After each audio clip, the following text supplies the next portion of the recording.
Bonjour à toutes, bonjour à tous, bienvenue dans cette toute première émission de RB Live, le live de Revue Banque et de la MAFI, l'association des marchés financiers.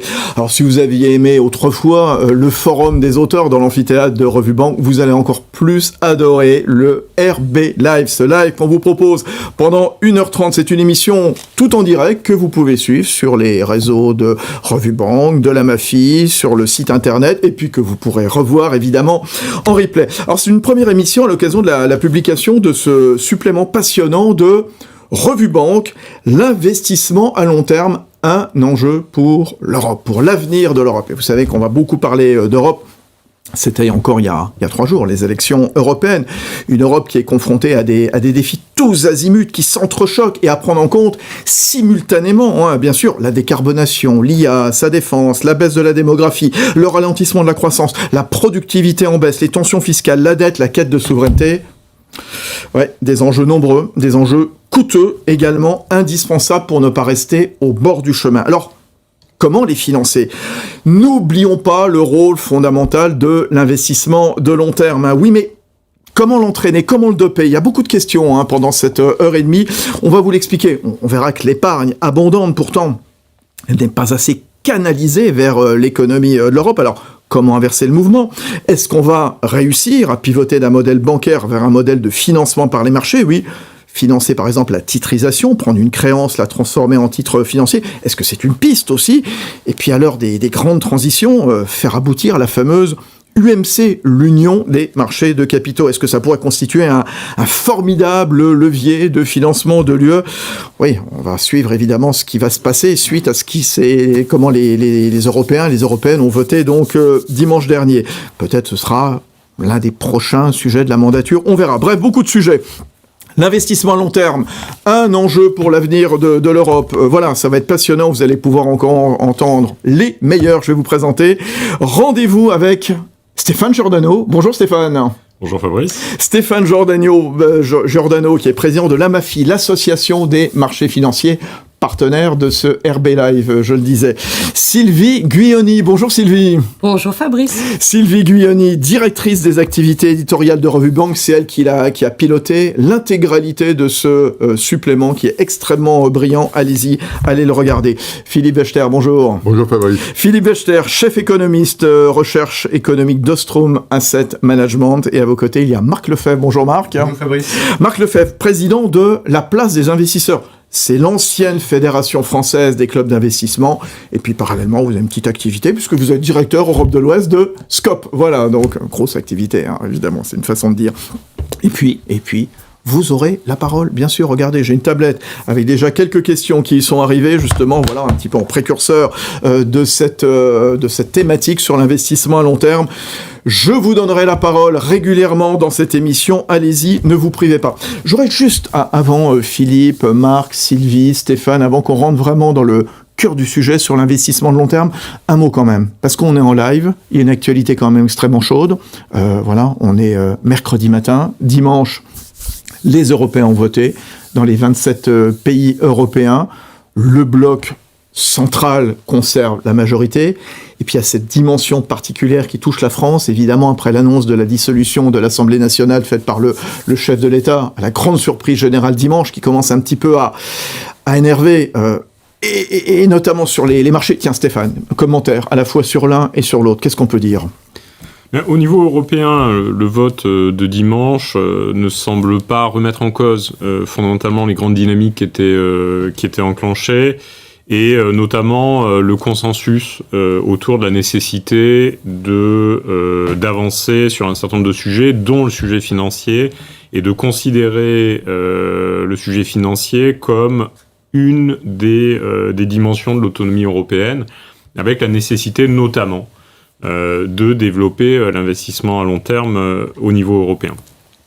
Au niveau français, on est entré dans une période d'incertitude, ça c'est assez clair. L'incertitude n'est pas forcément très favorable du point de vue de l'investissement long terme, d'autant que, et on pourra y revenir, l'investissement long terme s'inscrit dans une dynamique régionale, européenne. On a besoin d'avoir un certain nombre d'évolutions européennes pour favoriser l'investissement à long terme. Mais ça s'inscrit aussi, évidemment, dans une dynamique nationale, en termes, par exemple, de stabilité fiscale, dont on ne sait pas bien si elle va être garantie dans les mois qui viennent. Bien sûr. Philippe Wechter, Ostrom Asset Management, quel regard, quelle leçon vous tirez là, 3 jours après, et rien n'est achevé, bien entendu. Il se passe beaucoup de choses sur la scène française, notamment. Je pense effectivement que le bloc central du Parlement est maintenu, et ça, c'est une source de stabilité importante. Je note quand même que si on s'est tous interrogés sur ce qui se passe en France, après les annonces qui ont été faites par le président Macron, on voit aussi que la situation politique en Allemagne est extrêmement dégradée. Bien sûr. Et c'est, moi, le point qui me préoccupe le plus, parce que d'un seul coup, ce couple franco-allemand dont on parle depuis des décennies pourrait être fragilisé ensemble et chacun... Et séparément, bien sûr, sur la scène nationale. Et ça, ça peut être préoccupant pour la dynamique européenne. Et puis le dernier point qui sera important, parce que même si on se satisfait de cette stabilité centrale, les engagements qui ont été pris en Europe sur la décarbonation, sur le vert d'une manière générale, pourraient être fragilisés parce que il y a un équilibre qui n'est plus tout à fait le même, et on sait que sur cet aspect-là, les partis qui ont progressé ne sont pas très favorables à ça. On l'a vu en Suède, on l'a vu aux Pays-Bas, et ça, c'est un changement qui serait préoccupant sur la dynamique de long terme de l'Europe. Et on le verra en France, en fonction évidemment du résultat des 30 et 7 juillet, 30 juin et 7 juillet, les élections législatives. Marc Lefebvre. Alors, en tant qu'agence de notation pan-européenne, je me dois un certain droit de réserve. Ce que l'on peut dire, c'est qu'effectivement, la France, on l'avait mis en perspective négative avant ce Big Bang. Grande nouvelle, ce Big Bang. En fait, une agence, qu'est-ce qu'elle fait ? Elle mesure la capacité d'un État, puisque là, on est sur le souverain, à rembourser sa dette. Donc, effectivement, on sait que la dette est assez importante en France. On va analyser les programmes économiques, mais il faut savoir qui remportera ces législatives, et à ce regard-là, on se prononcera à ce moment-là sur une dégradation ou pas de la France, mais évidemment à ce stade, il est beaucoup trop tôt pour en parler. En revanche, je partage l'avis de mes camarades, le sujet est plus le sujet français qu'européen, parce que là, en européen, on peut être rassuré. Rassuré, tout juste. Sylvie Guyoni, Revue Banque, votre regard sur ce scrutin donc de dimanche. Alors, je me garderai de commentaires politiques, mais c'est vrai qu'on avait programmé ce supplément de Revue Banque juste avant les élections européennes. On entendait qu'il y avait une mobilisation générale parce que 27 États membres, 720 nouveaux députés à élire et un rôle concret pour ces députés. Et tout aussi concret, mais c'est effectivement l'enjeu de l'avenir à travers l'investissement long terme pour l'Europe. Et c'était tout l'objet de ce supplément avec 18 articles. Et je remercie tous ceux qui, experts ou professionnels, y ont contribué. Et la MAFI, bien sûr. Franchement, allez voir, c'est extrêmement clair, extrêmement simple. Pour bien comprendre, on devrait regarder un petit peu plus ce type de dossiers, justement, pour bien comprendre les enjeux du continent. Alors, les enjeux du continent, je le disais, ils sont extrêmement nombreux. Et l'investissement à long terme, un enjeu pour l'avenir de l'Europe. Et c'est vrai que je le disais en préambule, tout s'entrechoque, bien entendu. D'ailleurs, Stéphane Giordano, vous, dans l'interview que vous avez accordée à Sylvie, vous évoquez les 5D. Digital, défense, décarbonation, démondialisation, démographie. On aurait pu probablement mettre d'autres, mais c'est vrai que les enjeux sont nombreux. Oui, très clairement, et sur chacun de ces enjeux, il y a un enjeu de financement long terme. La démographie, on a en Europe des populations vieillissantes, ça pose des questions évidemment sur le dynamisme économique, ça pose des questions sur la question des mécanismes de retraite. La décarbonation, je ne vais pas y revenir trop longuement, on voit bien qu'on est engagé et les diversités d'opinions partisanes n'y changent pas grand-chose. On est engagé nécessairement dans une transition en termes de décarbonation de l'énergie, et ça suppose des investissements, là aussi, de très long terme. Surtout que les délais sont extrêmement courts, hein, pour faire cette transition environnementale. C'est 2035, 2040, c'est rapide et ça va coûter très cher, et on peut ajuster les délais, mais ce qu'on n'ajustera pas, c'est la réalité climatique et le fait que on le voit bien, on doit décarboner. C'est aussi un enjeu de réduction de la dépendance énergétique vis-à-vis d'autres zones qui sont pas forcément toujours amicales. Alors, démographie, décarbonation. Voilà. Le digital, le fait est que l'Europe a raté une révolution industrielle. Ça se voit si on regarde typiquement l'âge moyen des entreprises européennes dans les indices et qu'on la compare à l'âge moyen des entreprises dans les indices équivalents américains. On doit digitaliser notre économie, on doit rattraper un certain nombre de retards et on doit réussir les prochaines révolutions industrielles, idéalement les guider. Donc la digitalisation de l'économie, là aussi, c'est un enjeu majeur. Et c'est un enjeu qui est lié, accessoirement, aux deux premiers, de la démographie aussi, et de la décarbonation. Bah oui, l'un est dans l'autre. La démondialisation, on le voit, on le subit assez largement. Il y a une défiance croissante et une forme, alors pas de protectionnisme, mais on voit bien qu'il y a quand même des tensions qui montent sur les espaces économiques, parfois sur les espaces géopolitiques, et puis la défense, évidemment. On a eu une volonté au cours des 30 dernières années. On a cru que le doux commerce allait tout apaiser. Visiblement, c'est pas le cas. Il y a des zones qui sont pas seulement des compétiteurs, mais qui peuvent devenir des adversaires, et on doit se préparer et être en mesure de dissuader. Donc là aussi, il y a des besoins de financement, parce qu'on avait touché les dividendes de la paix. On n'a pas forcément investi toujours à bon escient, mais ces dividendes de la paix, on va les avoir beaucoup moins dans l'avenir, et à l'inverse, on va devoir investir assez massivement. D'ailleurs, alors, c'est de façon générale, mais on pourrait rebondir sur ce que vient de dire Stéphane sur les thématiques de défense. Vous, dans votre éditorial, Sylvie Guyoni, donc, vous évoquez une mobilisation générale. Voilà, c'est un moment important, donc voilà, quelques jours après ce scrutin et dans le contexte qu'on connaît en effet depuis 2 ans, notamment avec la guerre en Ukraine ou d'autres choses, bien sûr. C'est ça, on est à un moment charnière. Alors on a 2 auteurs qui nous disent il y a urgence à l'investissement à long terme et qui se placent dans les 3 des 5 D qui sont ceux de la transition démographique, digitale et décarbonation. On a un autre auteur qui nous dit la situation est compliquée parce qu'on a les 2 autres D, la défense et la démondialisation. Et ça nécessite en fait de se réajuster. Et donc peut-être que voilà, ces 5 D ne sont pas tout à fait sur le même plan. Et pourtant, il faut y répondre en même temps, urgemment, voilà, et pour le long terme. Philippe Wechter, l'Europe est-elle à la croisée des chemins ?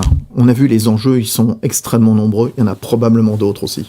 Oui, et moi je voudrais rebondir sur la question démographique, parce qu'on a beaucoup comparé l'Europe et les États-Unis depuis la sortie de la pandémie, en disant l'Europe est en retard, etc.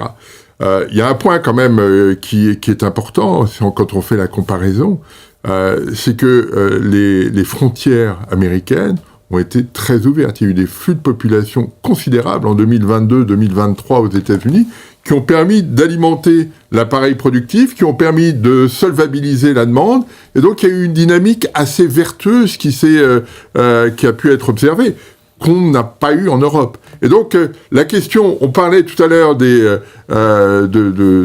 élections européennes, cette question-là va être au cœur des problématiques.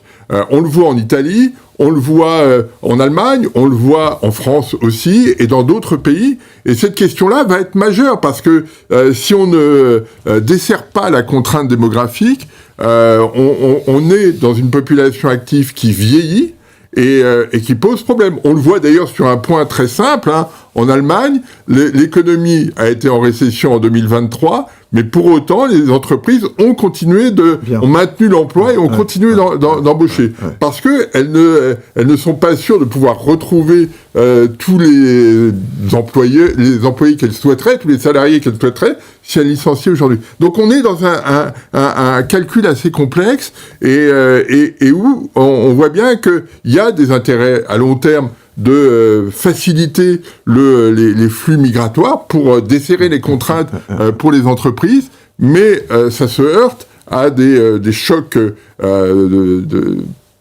politique importants. Surtout dans le contexte qu'on rappelait en préambule de cette émission, bien entendu. C'est un point majeur. L'autre point qui est intéressant sur la dépendance énergétique, moi je trouve que de ce point de vue-là, la crise de 2022 a été extrêmement bénéfique pour l'Europe. Quand on regarde la production d'électricité... de la crise énergétique. Oui, c'est ça.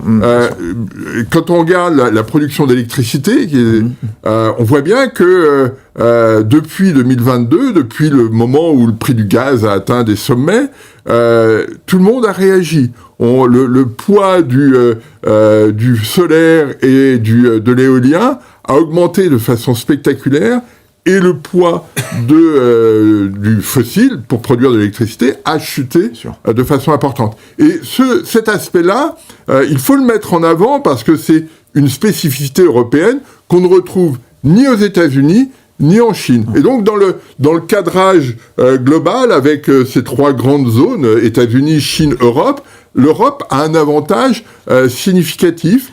Et l'ouverture de Flamanville dans les rapidement, vous avez raison, va accentuer ce phénomène et contribuer à l'autonomie énergétique européenne. Et donc on a quelque chose que je trouve intéressant. Il y a peut-être une perche à saisir. Absolument. En effet, quand même une question importante, je pense aussi, Philippe, dans les enjeux qu'on a développés, qu'on a évoqués déjà avec Sylvie, avec Stéphane. La question aussi, c'est comment engendrer de la croissance aussi. Ça, voilà, chez nous en Europe. C'est un petit peu la question sur. On a vécu pendant 10 ans, 15 ans, sur l'idée que l'Europe irait mieux si le monde allait bien. C'est-à-dire que on l'a vu, par exemple, en Allemagne, la principale source d'impulsion de l'économie allemande, c'était des exportations vers la Chine, et qui ensuite se diffusaient sur le reste de l'Europe. La grande difficulté du modèle allemand, c'est que la Chine ne joue plus du tout ce rôle-là. Et donc, on est dans une situation assez particulière en Europe, qui est de se dire comment on peut faire de la croissance de façon autonome.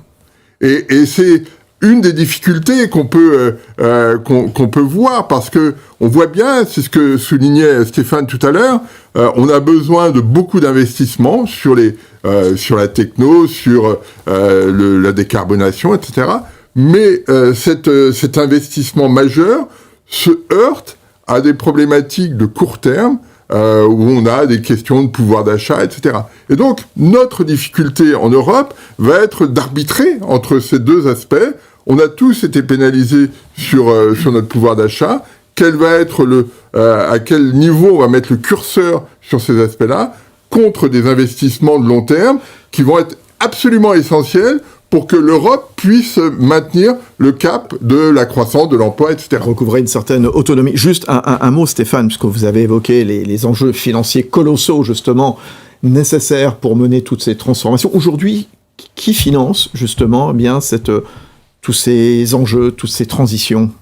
Alors, aujourd'hui, le problème ne se pose pas de manière aussi aiguë qu'il va se poser dans l'avenir. Oui. Typiquement, si on regarde la question de la décarbonation, aujourd'hui, les différents projets sont bien financés, et ils sont essentiellement financés par le monde bancaire. Si on compare aux États-Unis, on a en Europe à peu près 70% du financement des entreprises qui est assuré par les banques, 30% par les marchés. C'est à peu près les proportions inverses de ce qu'on a aux États-Unis.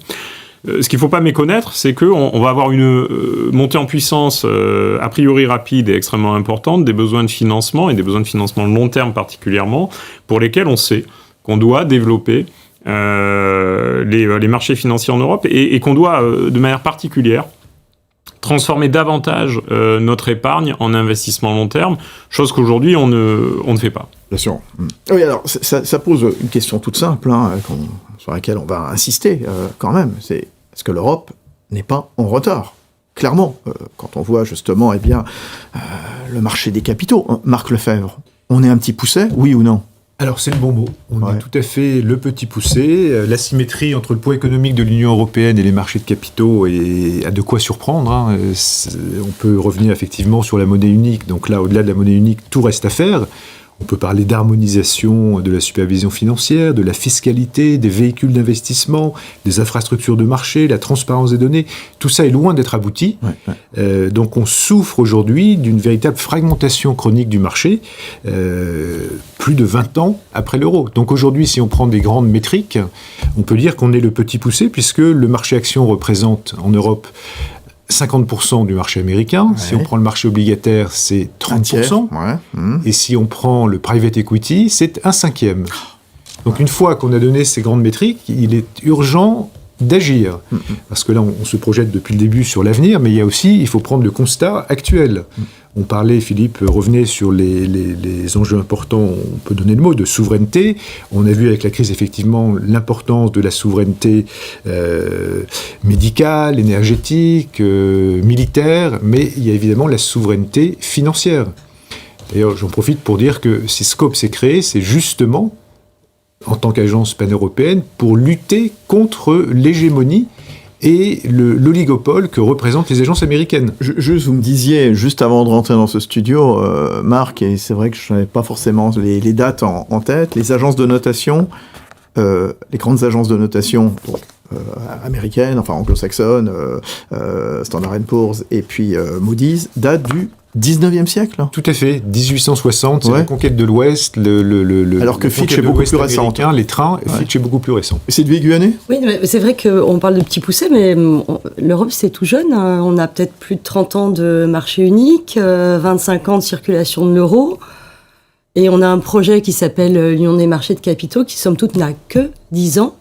La question effectivement pour sous-tendre ce que vous dites, c'est savoir si elle va aboutir, cette union. Ça, on va en reparler justement. On consacrera un petit moment dans une mais la quinzaine fragmentation, par contre, c'est un constat que tous les auteurs du supplément...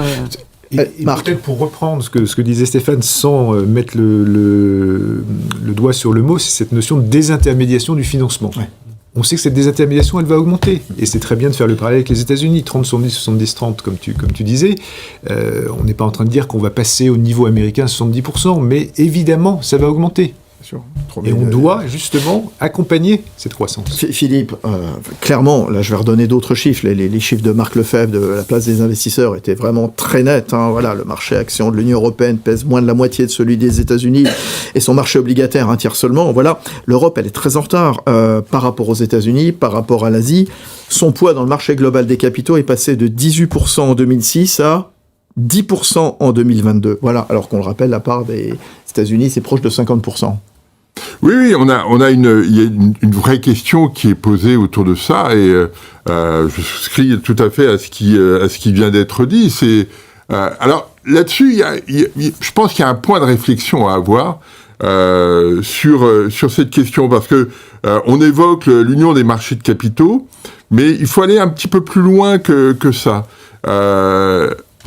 En fait, sur n'importe quelle activité, il est compliqué d'avoir un champion européen.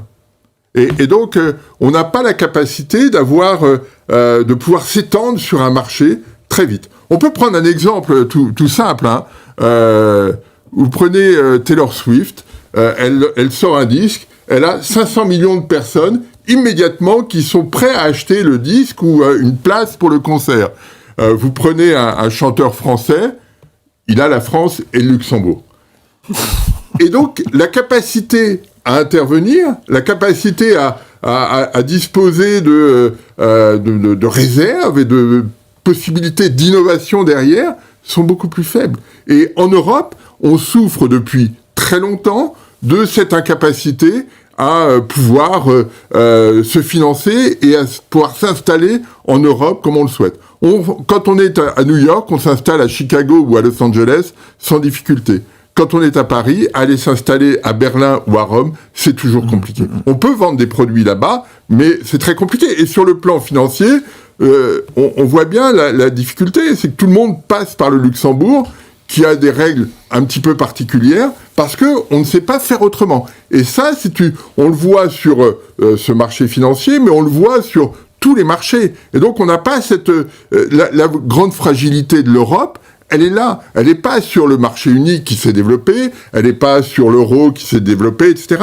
Mais elle est sur cette difficulté à avoir un marché intérieur qui nous permettrait à l'Europe de concurrencer le marché intérieur chinois ou le marché intérieur américain. Et tout ça est très pénalisant. Comment vous l'expliquez, Stéphane Giordano, ce retard donc de l'Europe versus les États-Unis et la zone Asie? Il faut avoir en tête, alors la zone Asie est dans une situation assez particulière, mais si on se compare aux États-Unis, il faut avoir en tête que les États-Unis ont développé leur marché financier et leur capacité de financement, en gros, à partir de la fin des années 70, et ils ont fait une transition qui est à peu près celle qu'on vise ou qu'on peut viser en Europe, d'un modèle assez largement bancaire vers un modèle davantage mixte et orienté vers les marchés financiers entre cette fin des années 70 et le milieu des années 2000. Donc accessoirement, il faut avoir en tête que ça leur a pris du temps. Donc quand on réfléchit au niveau européen, il faut avoir en tête qu'on est sur des sujets également de long terme. On a des efforts qui ont été faits dans le cadre de l'UMC, il y a un certain nombre de progrès qui ont été faits au niveau législatif, au niveau de la réglementation, mais le fait est que l'intégration financière est restée relativement limitée. On n'a sans doute pas assez pris en compte dans le corpus législatif la question de la compétitivité. Donc, à la fois dans la façon dont on fait le droit européen, dont on fait les règlements européens, la façon dont on supervise ensuite, la façon dont on applique, on n'a pas assez pris en compte cette question de l'attractivité des marchés européens pour les acteurs extérieurs et la compétitivité des acteurs européens sur le marché européen et à l'extérieur. Et ça, c'est vraiment une demande extrêmement importante, je pense, de l'industrie, c'est que justement la compétitivité soit davantage prise en compte à tous les niveaux de l'appareil européen. Oui, parce que Stéphane Giordano, en effet, c'est un handicap. Mais pourtant, il y a de l'épargne en Europe. Elle est abondante. Les citoyens européens, ça serait une source de financement. On a une épargne abondante, en fait. Et pourtant, on voit, elle n'est pas... elle est pas...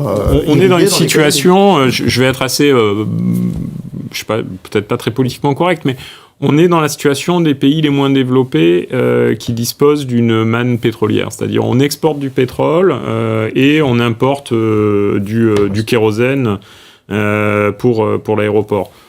Nous, c'est pareil. C'est-à-dire, on a une épargne abondante, on exporte notre épargne et on importe ensuite le capital, d'ailleurs dans des conditions pas toujours totalement satisfaisantes. Et on aurait sans doute un grand avantage, effectivement, à transformer notre épargne en investissement long terme.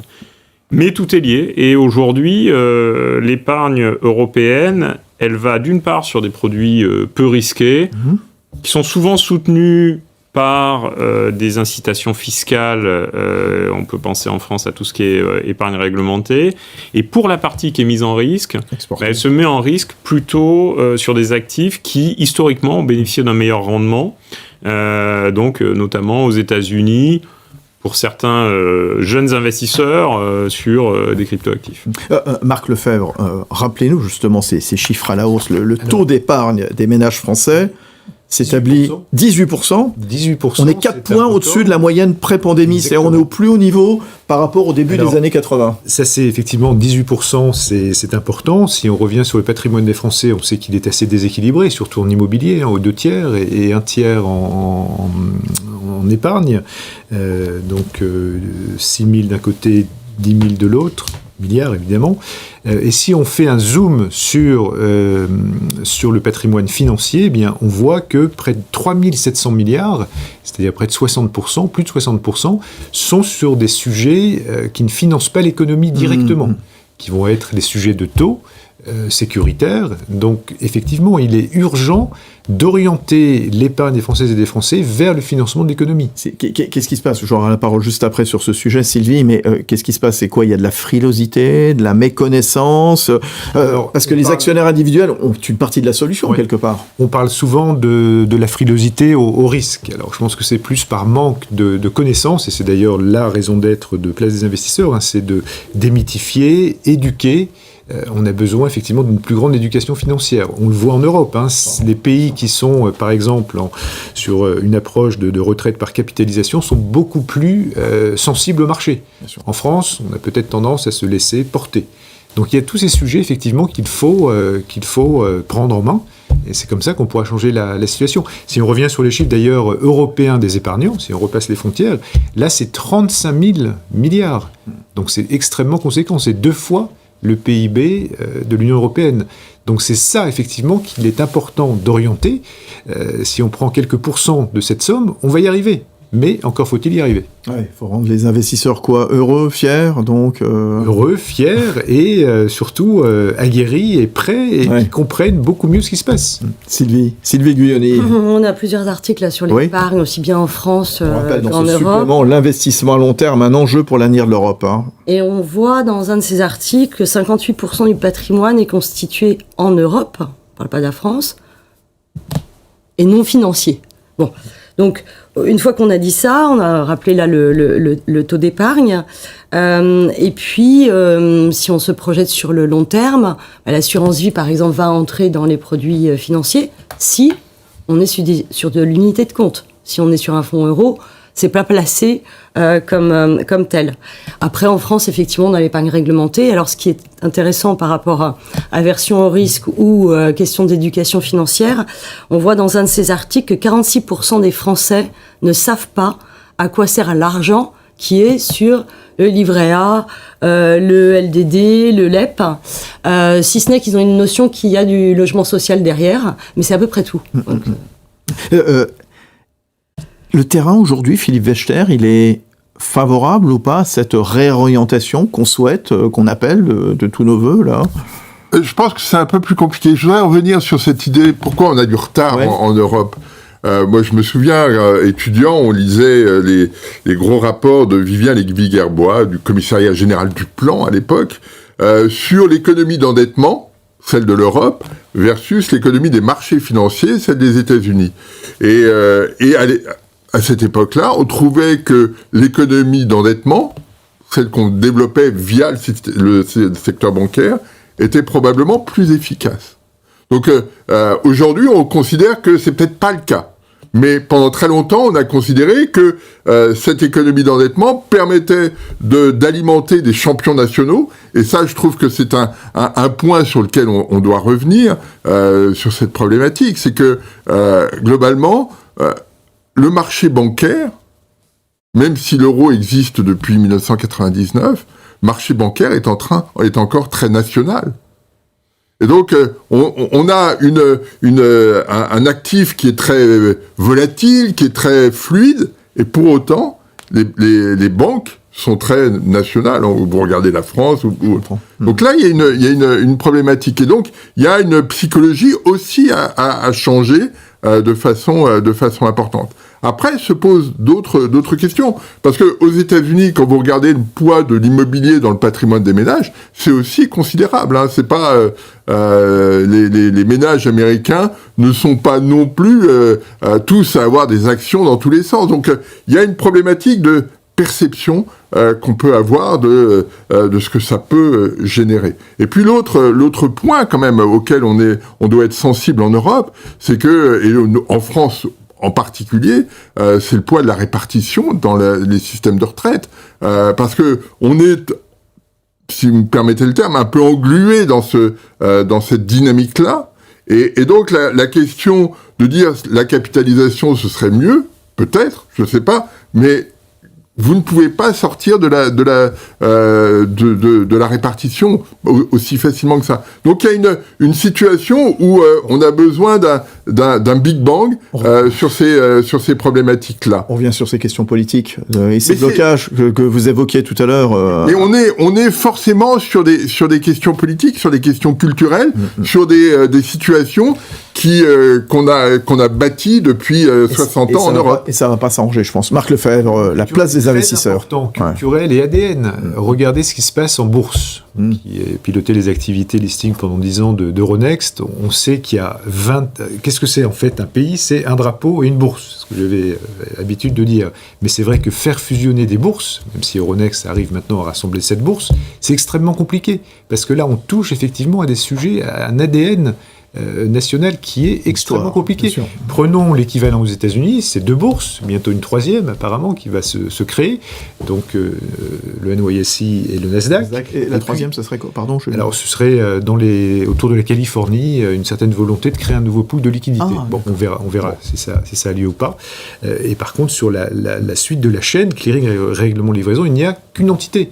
Alors qu'en Europe, on a un plat de spaghettis extrêmement complexe entre les bourses, les clearers et le règlement livraison. Donc voilà, quand on voit ces 2 photographies, on comprend. Cette fragmentation, elle est extrêmement dommageable. Qu'est-ce que vous proposez, vous, à la MAFI, que vous présidez, Stéphane Giordano, pour canaliser cette épargne? Alors, je vais revenir juste sur cette question effectivement américaine et la comparaison avec les US. Donc, comme je l'ai dit, les États-Unis ont une expérience de cette forme de transition d'un modèle bancaire vers un modèle davantage orienté vers les marchés. Ils l'ont fondé sur 3 piliers. Le premier pilier, c'est l'unité.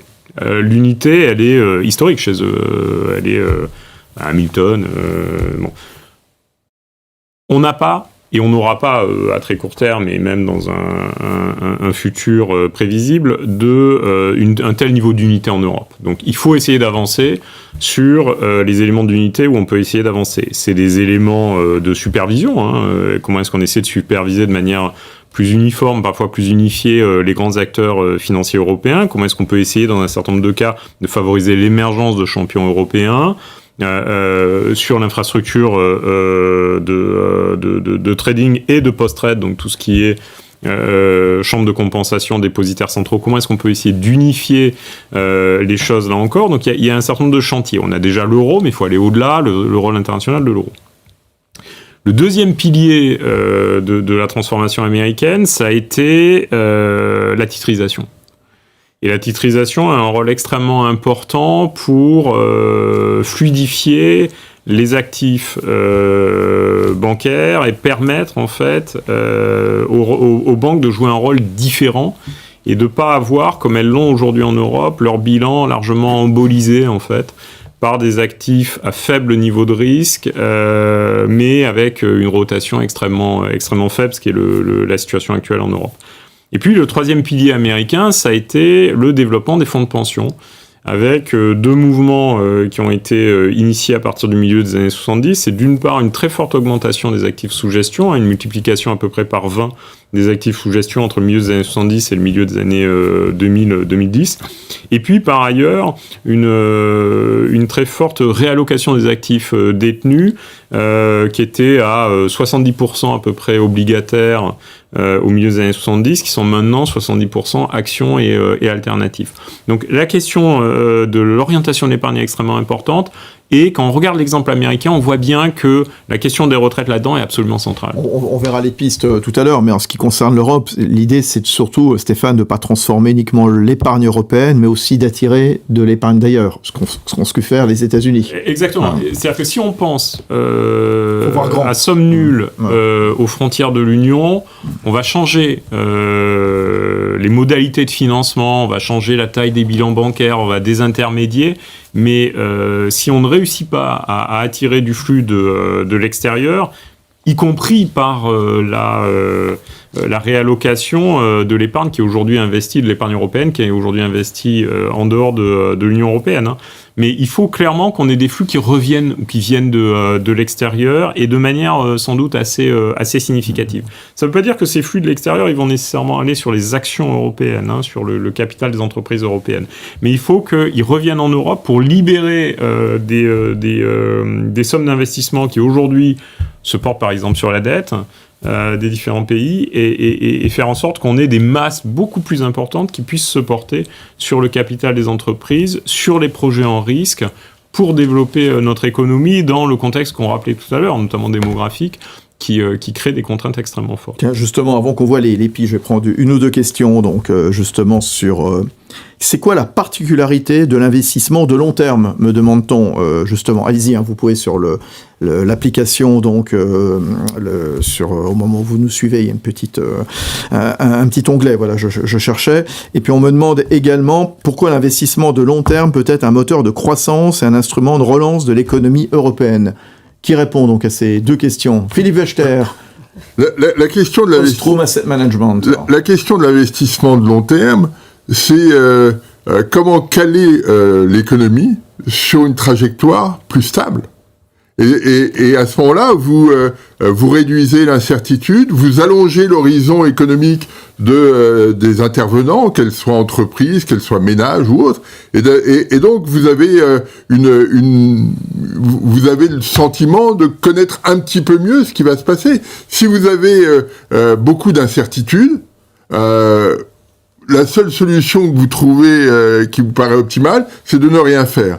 Si vous avez un horizon assez éloigné et qui vous paraît stable, il y a des engagements qui ont été pris, etc., d'un seul coup, vous pouvez vous dire, je vais investir maintenant et dans 10 ans, ça pourra me donner ça. Il y aura pas... vous voyez, par exemple, une des interrogations qu'il y a eu à une époque sur l'investissement en Chine, moi j'ai discuté avec des gens qui voulaient investir en Chine et qui me disaient... On ne sait pas si dans 10 ans, on pourra toujours détenir le capital qu'on va mettre dans telle ou telle entreprise. Ça, c'est un risque qu'il faut éviter et que l'investissement à long terme et la stabilité réglementaire dans laquelle on s'inscrit doivent permettre d'éviter et finalement rassurer tout le monde pour que ça fonctionne. Mais je voudrais revenir sur le... Ouais. Je vois qu'on voit les pistes. Sur le point de l'attractivité européenne. Le vrai changement à l'échelle globale, c'est quand Reagan est arrivé au pouvoir en 1980, l'économie américaine avait besoin de financement et les règles ont changé de façon radicale. D'un seul coup, aux États-Unis et en Angleterre par la suite, les règles d'attractivité, de capacité à recevoir les flux d'épargne étrangers se sont accrus. Et donc la question à laquelle on est confronté, c'est OK, il faut de l'épargne, et ça on est d'accord là-dessus. Il y a tous les excédents d'épargne qu'on a, il y a cette nécessité d'attirer l'épargne, et on doit travailler justement sur cette problématique d'attraction de l'épargne. Comment on met quels curseurs on règle pour qu'effectivement ça fonctionne. Marc Lefebvre. Alors, je crois que c'est important de rappeler les chiffres parce qu'on ne les donne pas. Sur les 35 000 milliards, c'est près de 20% qui s'exportent quand même. 35 000 milliards d'épargne européenne, 20%, donc 7 000 milliards s'exportent aux États-Unis. Donc il faut évidemment être plus attractif et en apporter, mais il faut peut-être également stopper l'expatriation, enfin l'export de cette épargne. Donc on ne peut pas la stopper en tant que telle, mais c'est important qu'elle trouve le chemin européen. Et c'est bien le point. Alors effectivement, il y a des progrès qui ont été faits, les programmes... Et je vous cite, Marc Lefebvre, notre mission, placer les citoyens au cœur de l'économie et financer les transformations du monde. Tout à fait. C'est notre raison d'être au sein de Place des investisseurs.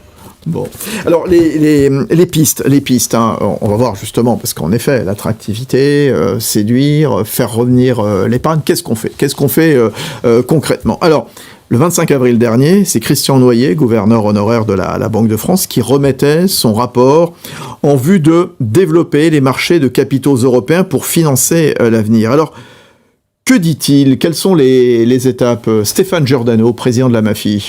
Alors, il y a eu le rapport Noyer qui est extrêmement important et qui visait, et il faut espérer que ça puisse rester le cas, à donner une voix particulière, une voix singulière et un poids singulier à la France dans le débat européen, justement, dans un contexte où, post-Brexit, la France est, ça devrait être un sujet de fierté, la France est devenue la principale place financière de l'Union européenne. Et il y a le rapport Noyer, il y a aussi d'autres rapports qui ont été publiés, il y a le rapport d'ONE, il y a le rapport l'État, il y a la liste de recommandations qui a été émise par l'ESMA elle-même, hein, donc le régulateur pan-européen. On attend le rapport Draghi quelque part en juillet.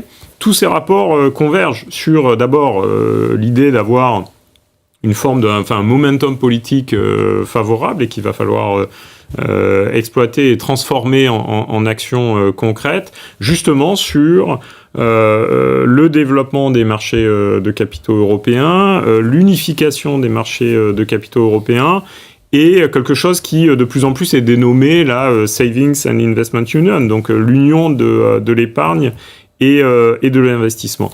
Les grandes lignes que trace le rapport Noyer, c'est à peu près celles que je vous ai déjà dites, en fait. C'est d'une part accroître l'efficacité de l'action réglementaire et législative européenne. C'est développer le marché, redévelopper le marché de la titrisation en Europe. C'est un marché qui a été absolument sinistré après la crise de 2007-2008. Qui a été objectivement surréglementé en Europe, alors même que la titrisation européenne n'avait pas posé de problème de performance. Hein, là où il y avait un sujet aux États-Unis, il n'y avait pas de sujet réellement en Europe. Il y a très clairement un sujet sur les infrastructures de post-négociation en Europe, donc notamment au niveau des dépositaires centraux, hein, on en parlait déjà un peu tout à l'heure. Et puis il y a cette idée de dire il faut effectivement mettre l'épargne au travail avec, de manière assez explicite, l'idée qu'on va avoir besoin de créer des incitations pour les épargnants européens. De quel ordre et notamment des incitations fiscales. Bien sûr. Il y a plusieurs questions sur l'allocation de l'épargne. Il y a une première question qui est est-ce qu'on doit se fonder sur l'investissement spontané des ménages ou est-ce qu'on doit développer des instruments collectifs avec peut-être des formes d'automatisme, on va dire, d'adhésion, notamment sur des systèmes de retraite ou sur de l'épargne en entreprise. Et puis la deuxième question, c'est comment est-ce qu'on incite réellement, dans la mesure où le constat historique, c'est un meilleur rendement des actifs américains, notamment par rapport aux actifs européens. Comment est-ce qu'on amène malgré tout les investisseurs européens à privilégier l'Europe ?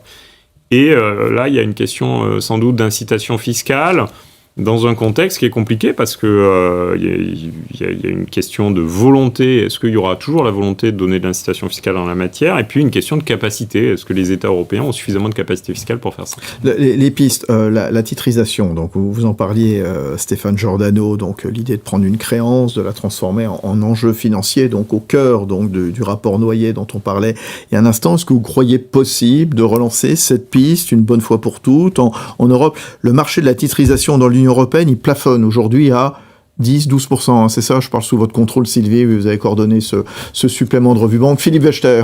C'est un instrument remarquable, la titrisation. C'est juste, si on veut bien comprendre le mécanisme, c'est juste répartir le risque sur un grand nombre d'épargnants. Et donc chacun possède un petit morceau du risque sans se mettre en danger.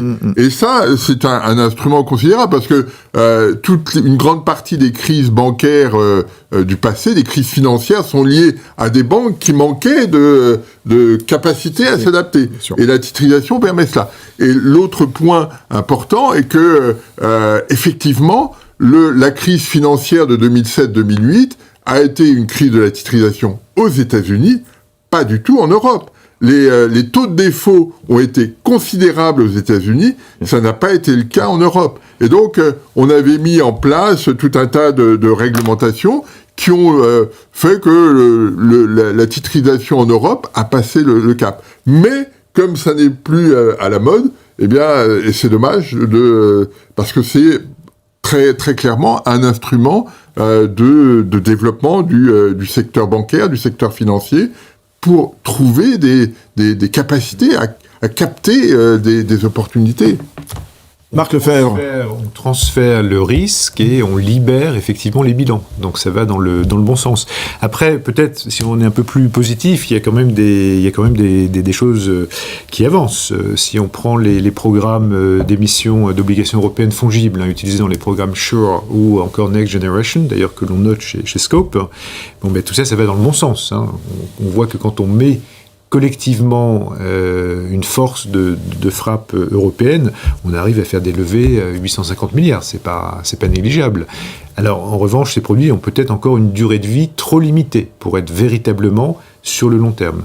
Donc trop limité, effectivement, incentives fiscaux qui seront importants. Après, soyons francs, l'état des caisses de nombreux pays européens n'est pas très très positif. Donc c'est d'ailleurs bien pour ça qu'on va devoir faire appel à l'épargne des Européens pour financer toutes ces transitions dont on a parlé très largement depuis le début, parce que ce n'est pas les États qui vont pouvoir le faire. Elles vont pouvoir contribuer, mais ça ne va pas être suffisant. Tiens, j'ai une question justement sur tous ces mécanismes. Est-ce qu'on peut envisager un produit européen vraiment commun et similaire dans tous les pays? Est-ce qu'on pourrait envisager un produit d'épargne européen? Qui répond à ce monsieur que je remercie d'ailleurs? Stéphane Giordano, Philippe Waechter? Allez, Stéphane Giordano, la Mafie. On a aujourd'hui effectivement des produits qui sont très différents d'un pays à l'autre, et un contexte fiscal qui est aussi très différent d'un pays à l'autre. Et c'est pour ça que ce que propose le rapport Noyer, qui est sans doute une approche extrêmement intelligente, c'est de commencer par une labellisation. C'est-à-dire de dire, OK, aujourd'hui, on a des contextes qui sont trop différents et des offres qui sont trop différentes, y compris parce que les langues sont différentes, les législations sont différentes, enfin, les droits sont différents. Donc, commençons par créer un label et accordons ce label aux pays, aux produits dans les pays volontaires qui sont les plus performants du point de vue de l'investissement long terme. Et une fois qu'on aura ce label qui sera suffisamment développé et diffusé en Europe, on pourra avancer vers sans doute des produits plus unifiés qui apprendront des caractéristiques et des grandes qualités des différents produits nationaux. À date, créer un instrument réellement pan-européen et réellement attractif, ça paraît quand même très ambitieux. Il y a eu une tentative avec le PEPP, le Pan-European Pension Product, qui a été développé au cours des dernières années. Au niveau législatif, on peut considérer que c'est un succès. Dans la réalité opérationnelle, c'est un produit qui a été très peu diffusé parce qu'il était assorti en réalité de conditions extrêmement peu attirantes pour les gens qui devaient structurer puis distribuer ce produit-là. Tiens, Philippe Waechter, j'ai une remarque sur une de vos phrases tout à l'heure. Vous parliez de mode, c'est ça ? Oui. Oui, on me dit Philippe Waechter parlait de mode, mais la mode change, alors que Stéphane Giordano, lui, veut de la stabilité. Oui, non mais... Alors non mais... Est-ce que c'était le bon mot, la mode ? Non, mais c'était la perception qu'on en avait. J'entends la tendance. Et donc, on voit bien que le monde a changé depuis cette époque-là. Le monde s'est ouvert. On n'était pas en globalisation financière à l'époque. Du temps des rapports que j'évoquais de Vivian Legui-Guerbois, on n'était pas en globalisation financière. Aujourd'hui, vous avez des cohérences de comportement financier d'une région à une autre. Quand il se passe quelque chose à New York sur les obligations américaines, on le ressent en Europe. Et ça n'existait pas. Donc là, on est rentré dans un monde où l'Europe est en concurrence directe avec le reste du monde, elle l'était sur un certain nombre de produits industriels, etc. Elle l'est aussi sur le financement. Et là, on va tous se retrouver dans une situation particulière qui est celle de la transition énergétique. La transition énergétique va coûter très cher à tout le monde. Et il va falloir qu'on se donne les moyens d'attirer l'épargne pour financer cette transition énergétique. Les Américains vont avoir des coûts aussi importants. En Asie, ça va être pareil. Donc, à nous d'être suffisamment ingénieux. Et c'est là l'intérêt des rapports de l'État, de Christian Noyer ou de Mario Draghi, de dire réfléchissons collectivement pour que on soit capable et qu'on se donne les moyens de financer ces éléments-là, parce que les autres ne nous feront pas de cadeaux. Bien sûr, bien sûr. Alors justement, l'une des pistes qu'on a abordées aussi tout au long de l'émission, c'est l'UMC, voilà, l'Union des marchés de capitaux. Est-ce qu'elle devrait être l'une des priorités de la prochaine mandature européenne, hein, vous vous interrogez dans le supplément donc de Revue Banque, Sylvie Guyoni. C'est vrai qu'on voit la capacité des marchés de l'UE à répondre aux besoins financiers de la région. C'est l'enjeu central donc, eh bien, de cette UMC justement. Peut-être, rappelez-nous, peut-être Philippe d'un mot, les principes, les objectifs de l'UMC. Faites-moi un peu l'UMC pour les nuls, quelque part. L'UMC, c'est se dire, on a un besoin de financer l'ensemble de l'Europe ensemble. Oui. C'est-à-dire que pendant très longtemps, on n'en a pas eu besoin, d'une certaine manière. Parce que on était dans un cadre assez bien coordonné à l'échelle mondiale, et finalement, ce besoin d'autonomie qu'on ressentait, qu'on ressent aujourd'hui, n'était pas aussi marqué. Aujourd'hui, on voit bien que la problématique, c'est que les Américains jouent un jeu qui est le leur, les Chinois jouent un jeu qui est le leur, et aux Européens de faire la même chose. Et donc, l'UMC, dans ce cadre-là, c'est de dire, on a de l'épargne, donnons-nous les moyens, donnons-nous les capacités d'utiliser cette épargne pour notre propre développement. Et c'est là un enjeu absolument considérable pour éviter ce qui était dit tout à l'heure, de voir l'épargne partir d'Europe et revenir via des fonds américains et avec l'instabilité que ça peut engendrer. Qu'est-ce qu'on mettrait dans cette UMC? À quoi ressemblerait ce marché, justement, Philippe? C'est toute la question qu'on évoquait tout à l'heure sur comment trouver un cadre qui soit cohérent à l'échelle européenne. Comment faire pour que on puisse, sur un certain nombre d'éléments, et le financier est peut-être un élément important, enfin est un élément important pour développer des dynamiques européennes et pas des dynamiques nationales qui soient les unes à côté des autres. Et c'est ça l'enjeu. Comment définir? On a défini l'euro, on a la Banque Centrale Européenne, on a un cadre européen qui est défini, la Banque Centrale, et on doit réfléchir à faire quelque chose qui, sur le plan financier, ressemble un peu à l'euro. Et c'est ça la difficulté, c'est de dire faisons un peu table rase de nos différences culturelles. Et c'est pour ça que tout à l'heure vous évoquiez la dette collective qui était émise par Bruxelles, mais on voit bien que sur le plan local, c'est compliqué. C'est-à-dire qu'on voit bien que pour un programme bien précis, on peut émettre X centaines de milliards, mais faire ça en continu pour développer un stock de dette qui serait le stock sur lequel tous les gérants d'actifs iraient puiser, c'est beaucoup plus compliqué. Et donc c'est cette transformation-là qu'on doit insuffler dans les institutions, dans la réglementation et surtout dans la tête de tous les épargnants et de tous les investisseurs européens. Donc le chemin aujourd'hui est un chemin qui démarre dans un cercle très fermé. L'UMC, vous allez demander à l'extérieur ce que c'est, personne ne sait. Donc il faut, on a un devoir, nous en tant que financiers et autres, à diffuser cette notion et cette nécessité d'avoir quelque chose de plus européen dans notre façon de réfléchir. Plus européen, plus moderne, plus efficace également, Marc Lefebvre? Oui, puisque le chiffre, je ne crois pas qu'on l'ait donné, mais c'est près de 1000 milliards qu'on va devoir trouver chaque année en Europe pour pouvoir financer ces Mais transformations. on en est où là, pardon? On en est où aujourd'hui, au moment où on se parle, là, mi-juin 2024 de cette UMC Je crois que Stéphane le disait, aujourd'hui, les besoins sont largement couverts par les banques, parce que tous les projets ne sont pas encore là. Tout ça va s'accélérer au cours des prochaines années. Mais donc avoir une stimulation des flux d'investissement institutionnels et particuliers est centrale, et c'est exactement l'objectif de l'UMC. Si on prend des exemples particuliers, Engie a levé au cours des 10 dernières années, il le rappelait hier lors des réunions de Paris Europlace, 40 milliards en green bonds. Bon, mais voilà, on parle de 40 milliards. Donc là, c'est bien, mais ça, c'est un acteur privé. Par rapport aux 1000 milliards, on n'y est pas.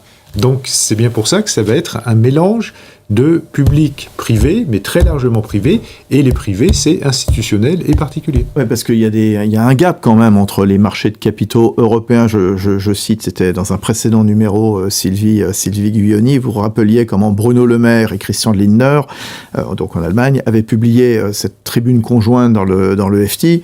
Nous devons combler le fossé entre les marchés des capitaux de l'Union européenne. Lequel, ce fossé?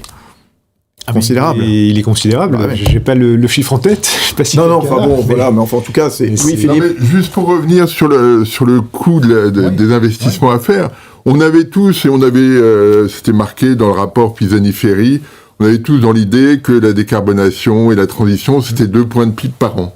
Dans une note qui avait été faite par la Commission européenne au mois de février sur les objectifs de réduction des émissions carbonées à l'horizon 2040, la Commission chiffre le coût associé à 7,5 points de PIB par an jusqu'en 2040. 7,5 points de PIB, c'est considérable. Et donc, il va falloir effectivement qu'on trouve la structure, qu'on trouve les moyens de financer cette situation pour qu'à terme, on soit effectivement on converge vers la neutralité carbone. Donc, les enjeux sont absolument considérables, et l'enjeu de l'UMC, de ce fait-là, est essentiel pour que l'Europe puisse continuer de fonctionner de façon efficace. Un mot, Stéphane Giordano. Je ne sais pas s'il faut toujours parler du UMC. De plus en plus, on va vers une autre dénomination. Quand vous dites ça, vous n'y croyez? C'est quoi? Non, c'est pas ça. Non. C'est l'Union des marchés de capitaux. C'est l'initiative qui a été lancée en 2015. Oui. Cette initiative, fondamentalement, elle partait du constat qu'un investisseur portugais, donc quelqu'un qui était prêt à prendre du risque, depuis le Portugal, investissait, alors pour partir aux US, mais à l'époque c'était pas ce qu'on mettait en avant. Il investissait au Portugal, et on disait ce serait bien que l'investisseur portugais investisse ou envisage d'investir en Lituanie. Aujourd'hui, on est dans une problématique différente. C'est-à-dire, on a compris que le problème n'était pas seulement celui-là, c'était de faire en sorte que les gens aient envie d'investir et que y ait beaucoup plus d'investissement. Ce qu'on ne dit pas, et ce qu'il faut admettre, c'est qu'on est en train de parler très largement de prendre collectivement plus de risques. Parce qu'on n'a pas le choix. Parce qu'on a ces urgences de la décarbonation, de la démographie, de la digitalisation, de la défense, de la démondialisation. On a ces urgences auxquelles on fait face. On peut fermer les yeux. Les urgences vont rester là. Et on doit là-dessus financer notre adaptation, et ça suppose collectivement de prendre plus de risques. Et cette prise de risque, elle doit être partagée, et elle doit être partagée, y compris par une utilisation parfois plus audacieuse de notre épargne, et avec des mécanismes de diffusion des risques et, dans certains cas, de protection qui vont être nécessairement différents. Je vais prendre une ou deux questions. J'en ai une pour vous dans un instant, Sylvie. J'ai cette question. Tiens, cette UMC, ne faudrait-il pas la rendre aussi accessible à tous, notamment les petits épargnants, les PME, y intégrer des priorités comme la finance durable, l'innovation technologique, etc. À qui ça s'adresserait, cette UMC? Ça peut s'adresser aussi à monsieur et madame tout le monde, à des petites boîtes ou pas? Ça doit s'adresser à tout le monde, mais il faut créer le cadre qui va bien. Acheteur, ouais. C'est ça. Marc Lefebvre, place des investisseurs. Le cadre et la pédagogie. Ouais. Une fois de plus, on doit faire beaucoup plus d'efforts. Oui, bien sûr. Il faut démythifier, mais aujourd'hui, il y a des choses qui marchent très bien. Quand on prend les belles IPO, ça remonte à quelques années, mais vous pouviez avoir jusqu'à 25% des actions de PME mises en bourse qui étaient achetées dès le premier jour par les particuliers. Ouais. Pourquoi? Parce qu'il y a un affectio societatis. Vous passez devant l'usine tous les matins qui va s'introduire en bourse, on la connaît, on a envie. Voilà. C'est ça qu'il faut pousser. Il faut accélérer. Juste, parce que là, c'est un sujet que vous avez soulevé à plusieurs reprises, et je crois parfaitement, Marc Lefebvre, l'éducation financière, elle peut permettre justement de sensibiliser les épargnants aux différents types de produits. Tiens, Stéphane Giordano. Oui, enfin l'éducation financière c'est extrêmement important. Ça commence par l'éducation économique, c'est-à-dire il faut que on ait des gens qui comprennent les notions de pourcentage, de croissance, et donc là il y a une forme d'attente vis-à-vis de l'éducation nationale, à commencer par ça, pour que on forme davantage la jeunesse à ces problématiques-là. Aujourd'hui, les cours d'économie, ça commence au lycée. C'est souvent orienté vers les risques psychosociaux. Ouais, les conflits. Il faut qu'on ait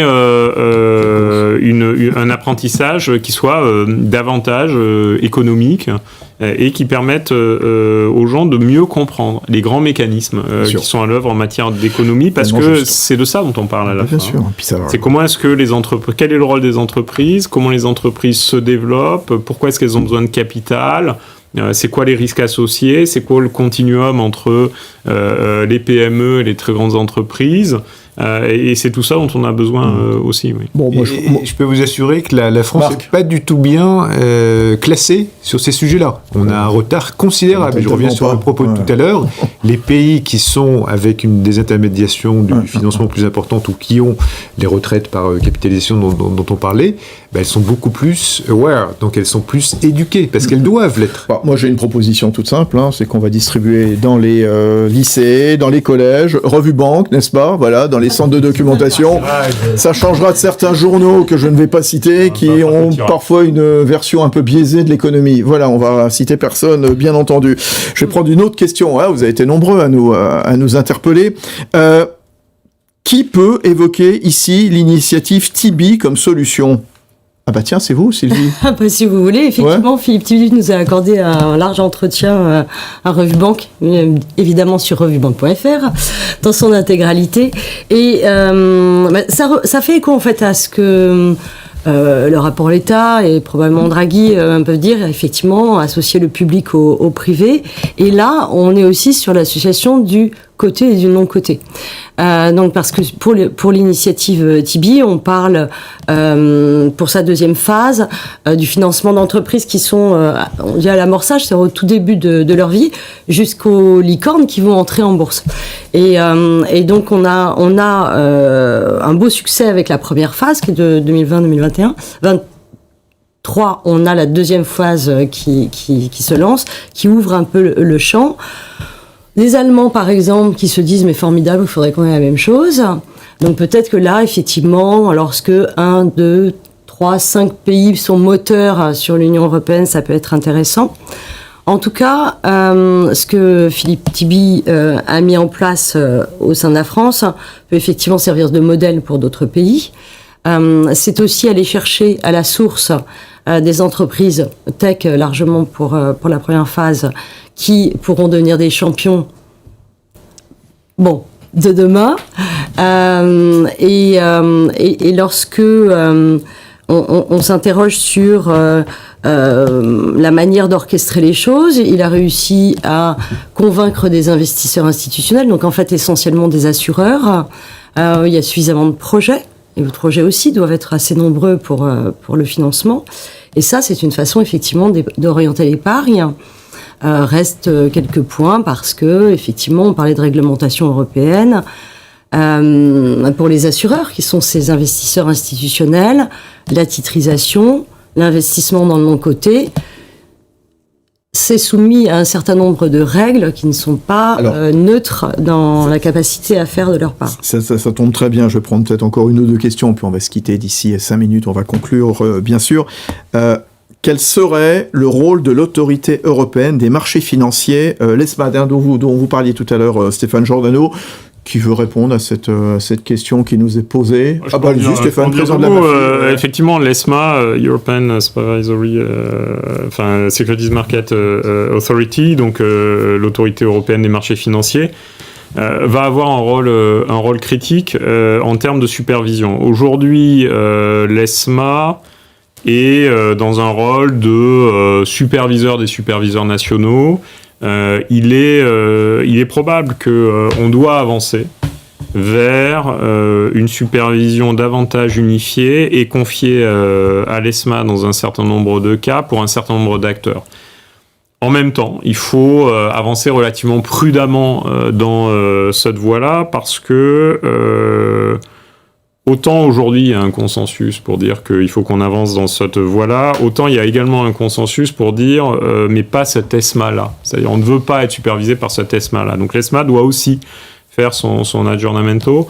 On a besoin sans aucun doute d'avancer à la fois dans une réforme des pouvoirs de l'ESMA et dans une réforme de la gouvernance de l'ESMA, pour avoir une plus grande sensibilité typiquement aux questions de compétitivité, aux questions d'efficacité, pour avoir aussi une ESMA qui soit davantage proche de l'industrie et qui comprenne mieux les problématiques de l'industrie. Mais sans aucun doute, ça va être un élément critique dans le succès de l'UMC 2.0, donc cette union de l'épargne et de l'investissement. Bon, en tout cas, c'était bien. Merci à cette dame qui nous a posé cette question. Oui, Marc Lefebvre. Tu le dis sans le dire, mais peut-être éviter aussi tout ce sujet qu'on appelle le gold plating, où chaque pays, dans la transcription des textes, va rajouter un peu de poivre et un peu de sel, et tout ça devient d'une complexité imbitable. Bon.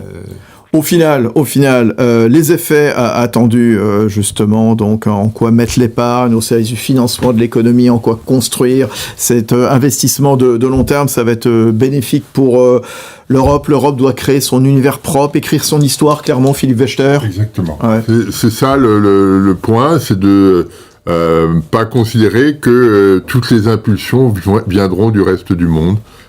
Qu'on doit créer nos propres capacités à générer des impulsions qui nous mettent sur une trajectoire qui soit soutenable pour tous, sur l'emploi, sur la production, sur les revenus, etc. Ouais, malgré tout, allez, je prends une dernière question, parce qu'après on n'aura plus le temps. Les votes populistes, est-ce qu'ils peuvent freiner cette volonté d'aller vers l'investissement de long terme et de, quelque part, cette volonté de réforme? Tous les points qu'on a abordés ici pendant plus d'une heure avec vous quatre. Oui. Moi, je regarde la Suède.